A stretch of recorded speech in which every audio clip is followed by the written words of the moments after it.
Have you ever wondered what it truly means to live a blessed life?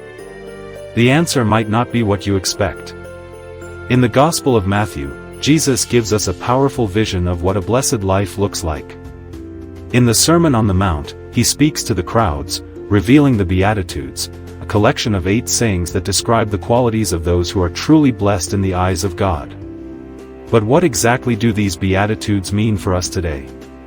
First, Jesus says, "Blessed are the poor in spirit, for theirs is the kingdom of heaven," Matthew 5 verse 3. This isn't about material poverty, but about spiritual humility. To be poor in spirit means recognizing that we cannot live our lives without God's grace. When we humbly acknowledge our dependence on God, we open ourselves to the blessings of His kingdom. Next, Jesus says, "Blessed are those who mourn, for they shall be comforted," Matthew 5 verse 4. Mourning is not only about sadness over loss, but it also includes mourning over the brokenness of the world and the weight of our own sins. In those moments of mourning, God promises comfort. He draws near to those who grieve and offers His peace. Then, Jesus speaks of the meek, "Blessed are the meek, for they shall inherit the earth," Matthew 5 verse 5. Meekness is often misunderstood as weakness, but it is actually strength under control. The meek are those who do not seek power, revenge, or recognition, but instead trust in God's plan and justice. They are the ones who will receive the earth as their inheritance, as they live in humility and faith. The next Beatitude says, "Blessed are those who hunger and thirst for righteousness, for they shall be filled," Matthew 5 verse 6. A deep desire for justice, truth, and goodness should drive us in our relationship with God. Just as our bodies thirst for water, our souls should long for righteousness.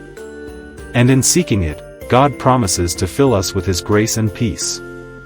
"Blessed are the merciful, for they shall obtain mercy," Matthew 5 verse 7. Mercy is the heart of God. As we show mercy to others, whether in forgiveness, kindness, or compassion, we reflect God's mercy toward us. And in turn, God will show us mercy in our time of need. Jesus also says, "Blessed are the pure in heart, for they shall see God," Matthew 5 verse 8.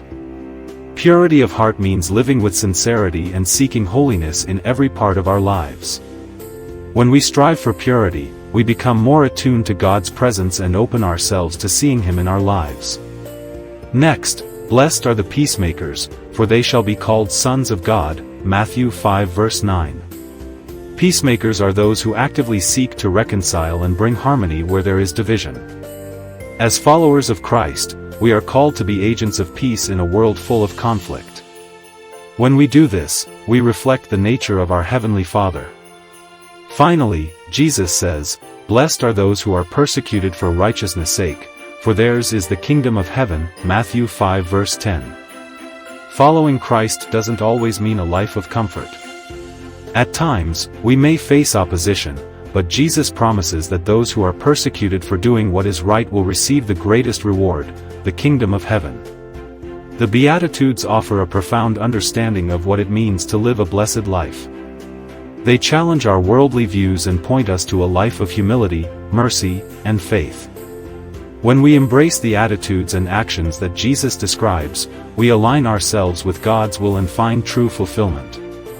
These blessings aren't just for the future, they are available to us now, as we seek to live in God's love and grace each day.